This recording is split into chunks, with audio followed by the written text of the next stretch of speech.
Israel dares to rebel? Harness the chariots.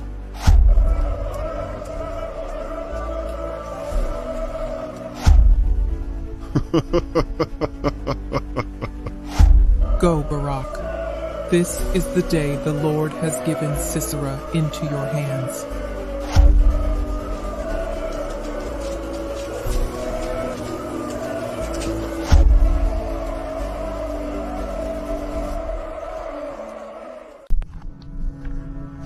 There was once a time in Israel when the land trembled under the weight of fear.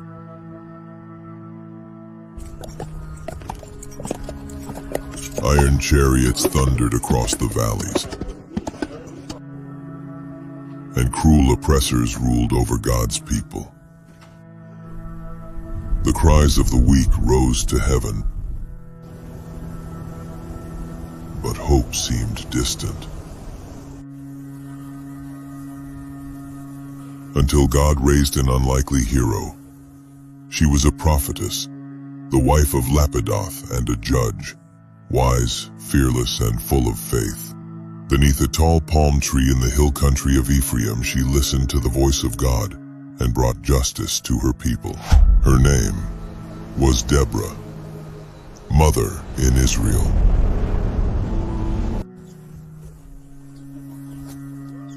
Men and women came from far and near seeking her counsel.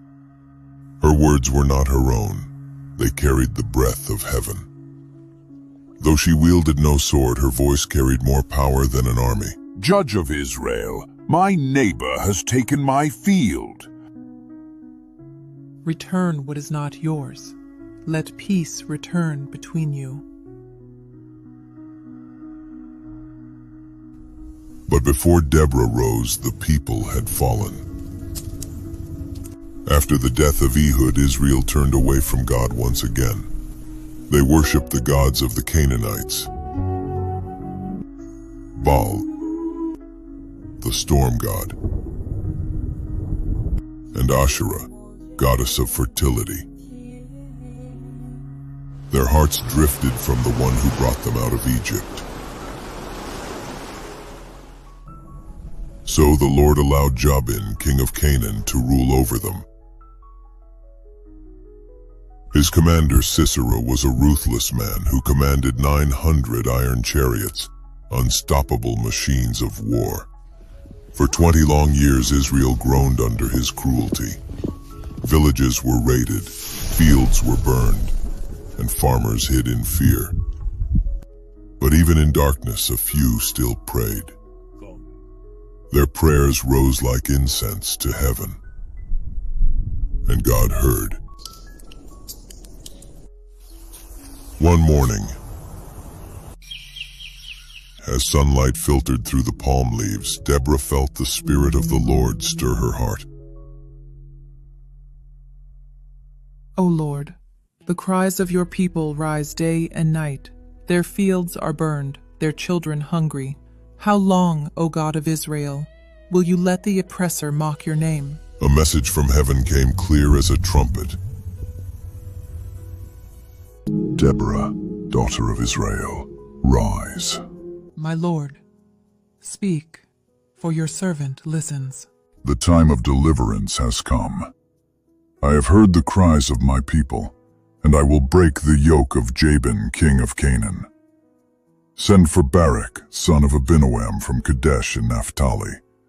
Tell him, take 10,000 men from Naphtali and Zebulun and go to Mount Tabor. I will draw out Sisera, commander of Jabin's army, to the Kishon River with his chariots and troops, and I, the Lord, will give him into your hands.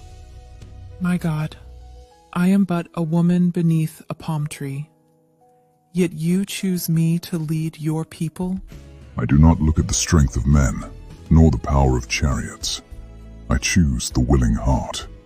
Go, Deborah, speak what I have spoken. For through your faith, Israel shall see my hand again. Arise, Deborah, arise. If the Lord has spoken, then his word will stand. Israel, your deliverer has not forgotten you. Deliverance was coming. She called for a man named Barak, son of Abinoam, a seasoned warrior from the tribe of Naphtali. When Barak arrived, dusty from travel, Deborah greeted him with calm authority. Barak, the Lord, the God of Israel, commands you. Take 10,000 men from Naphtali and Zebulun and go to Mount Tabor. There I will draw out Sisera and his army and give them into your hands. Deborah, you know his power. He commands 900 iron chariots, unstoppable on open ground. If you will go with me, I will go. But if you will not go, I will not go. I will go with you, but hear this. Because of the path you take, the honor will not be yours. The Lord will deliver Sisera into the hands of a woman. Then let the will of the Lord be done. Barak bowed his head in respect. He accepted God's plan. Soon word spread across the hills. Farmers laid down their plows. Shepherds left their flocks. And ordinary men became warriors.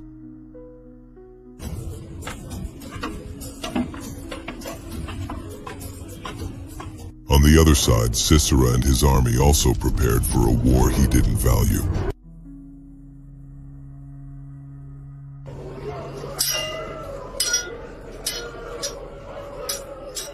"10,000 Israelites gathered on Mount Tabor under Deborah's command. The mountain is high, but the Lord's victory is higher still. I will trust the God who called you." Down in the valley, Sisera's chariots gleamed like black thunderclouds.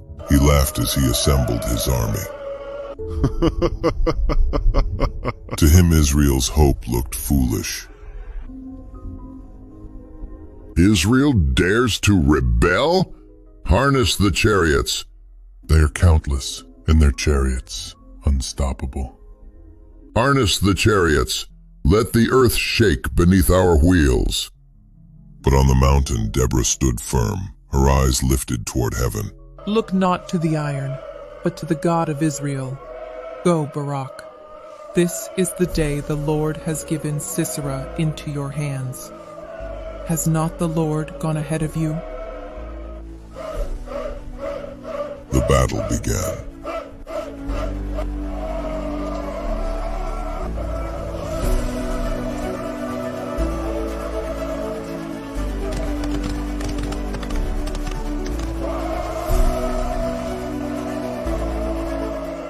The ground shook with the pounding of hooves and the roar of wheels.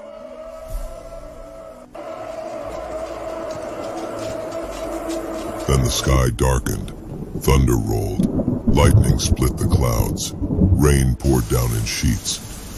The battlefield turned into a river of mud. Sisera's proud chariots, once unstoppable, became trapped, wheels sinking deep into the mire. Horses stumbled, soldiers fell, confusion swept through the Canaanite ranks. Now, Israel, strike while the Lord fights for us!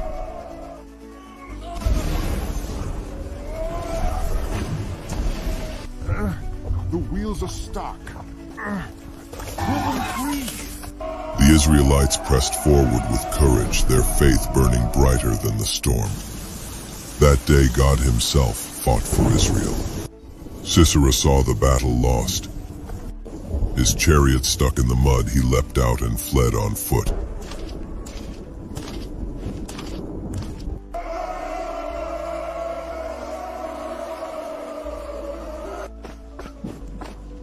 Through the storm he ran until he reached a quiet encampment, the tents of the Kenites, who were allies of his king.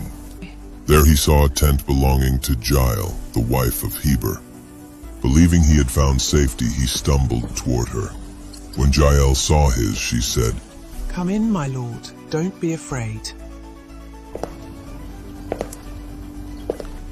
She covered him with a blanket and gave him milk to drink.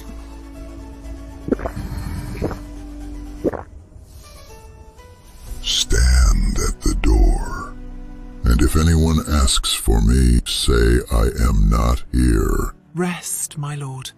Rest. Soon he fell into a deep sleep.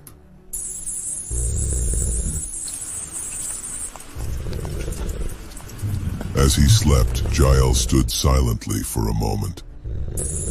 Then with steady hands she picked up a tent peg and a hammer, tools of her daily life, now instruments of destiny. Quietly she knelt beside Sisera, and with one decisive strike she drove the peg through his temple. The sound was final. The enemy of Israel was no more. Moments later, Barak arrived, still in pursuit. Jael, have you seen Sisera? Jael stepped out to meet him, her face calm. Come, and I will show you the man you seek.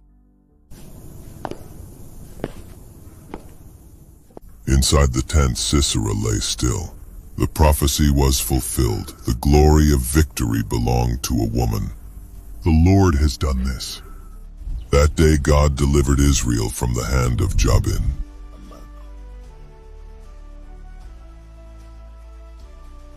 And Deborah and Barak sang a song of victory, one of the oldest songs ever written.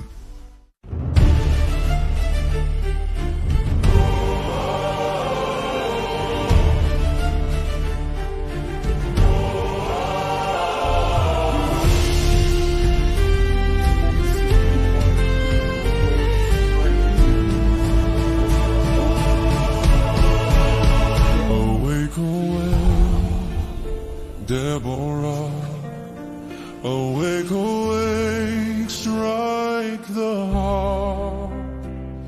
Arise, Barak, lead away your captives. Son of Abinum, take your revenge. My heart is toward Israel's captains, volunteers among the people. Bless the Lord when leaders lead. Bless the Lord when leaders lead. Bless the Lord.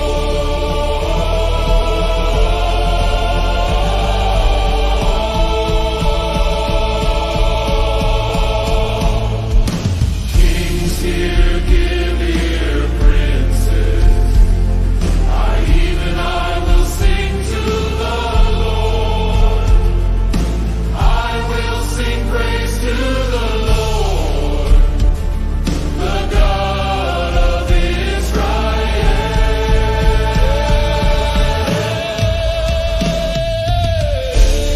When leaders lead. For 40 years Israel had peace.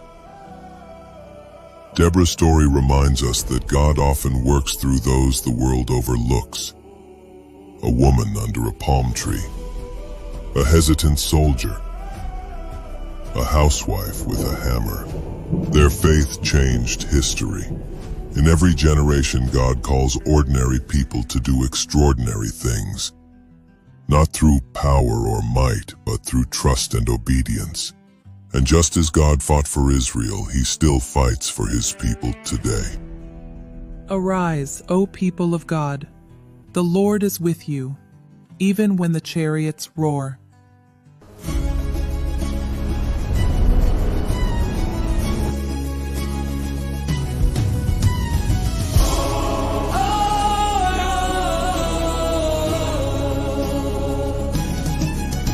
Awake, awake, Deborah. Awake, awake, strike the harp. Arise, Barak, lead away your captives. Son of Abinum, take your revenge. My heart is toward Israel's captains, volunteers among the people. Bless the Lord. When leaders lead.